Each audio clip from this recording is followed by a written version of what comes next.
కొత్త విషయాలపై నిర్ణయాలు తీసుకోవడంలో కాస్త ఆలస్యమైనా పర్లేదు. కానీ కొన్ని అంశాల విషయంలో నిర్ణయాలు తీసుకోవడంలో జరిగే ఆలస్యానికి భారీ మూల్యాన్ని చెల్లించుకోవాల్సి ఉంటుంది. ప్రస్తుతం ఏపీ విపక్ష నేత వైఎస్ఆర్ కాంగ్రెస్ పార్టీ అధినేత వైఎస్ జగన్మోహన్ రెడ్డి దాదాపుగా అలాంటి తప్పే చేస్తున్నారన్న మాట వినిపిస్తోంది. రాష్ట్ర విభజన జరిగిపోయి 2.5 ఏళ్లకు మరో నెల కూడా గడిచిపోయినా నేటికి ఏపీలో ఆయన పార్టీకి ప్రధాన కార్యాలయం లేకపోవడం ఆ పార్టీ నేతల్ని, కార్యకర్తల్ని తీవ్రంగా ఇబ్బంది గురి చేస్తోంది. విభజనలో భాగంగా హైదరాబాద్ మహానగరం 2 రాష్ట్రాలకు ఉమ్మడి రాజధానిగా పేర్కొన్నప్పటికీ ప్రత్యేక పరిస్థితుల్లో ఏపీ ముఖ్యమంత్రి చంద్రబాబు తన నివాసాన్ని, అసెంబ్లీని, సెక్రటేరియట్ను, ఉద్యోగుల్ని ఏపీ రాజధానికి షిఫ్ట్ చేయడం తెలిసిందే. అధికార పక్షం, ప్రభుత్వం ఏపీకి తరలి వెళ్లిన తర్వాత రాజకీయ పార్టీలు మాత్రమే హైదరాబాద్లో ఉండటం అర్థం లేని పని.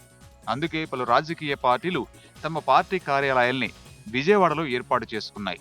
ఆసక్తికరమైన విషయం ఏమిటంటే అన్ని పార్టీలు ఏపీకి వెళ్లిపోయినా ఏపీ ప్రధాన ప్రతిపక్షం మాత్రం హైదరాబాదులో ఉండిపోవడం ఆసక్తికరంగా మారింది.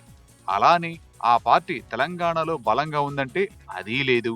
నిజానికి తెలంగాణలో వైఎస్ఆర్ కాంగ్రెస్ పార్టీకి నామమాత్రమైన బలం కూడా లేదన్న విషయం తెలిసింది. ఇలాంటప్పుడు హైదరాబాదులో పార్టీ ప్రధాన కార్యాలయాన్ని ఉంచడంలో ఏమాత్రం అర్థం లేని పనిగా పలువురు చెబుతున్నా జగన్ మాత్రం అందుకు భిన్నంగా వ్యవహరించడం ఇప్పుడు ఆ పార్టీలో ఆసక్తికర చర్చ జరుగుతున్నట్లుగా చెబుతున్నారు. నిజానికి పార్టీ కార్యాలయాన్ని ఏపీలో ఏర్పాటు చేయాలని, లోటస్ పాండ్ తరహాలోనే భారీ భవనాన్ని నిర్మించాలన్నది జగన్ ఆలోచనగా చెబుతారు. ఇందుకు సంబంధించిన పనులు గతంలోనే ప్రారంభం కావాల్సి ఉందని, అయితే ఎందుకు మొదలు కాలేదో తమకు అర్థం కావడం లేదని పలువురు నేతలు వాపోవడం గమనార్హం. పార్టీ కార్యాలయానికి ప్రభుత్వం భూమిని కేటాయించినా అది బీజేపీకి ఇచ్చినంతే ఇవ్వడంపై జగన్ ఆగ్రహం వ్యక్తం చేశారని, సొంతంగానే స్థలాన్ని కొనుక్కొని భవనం నిర్మించుకుందామని ఆయన చెప్పినట్లుగా చెబుతున్నారు. అయితే మాటలే కానీ చేతల్లో పార్టీ కార్యాలయ నిర్మాణం సాగకపోవడంపై జగన్ పార్టీ నేతలు ఆవేదన వ్యక్తం చేస్తున్నారు.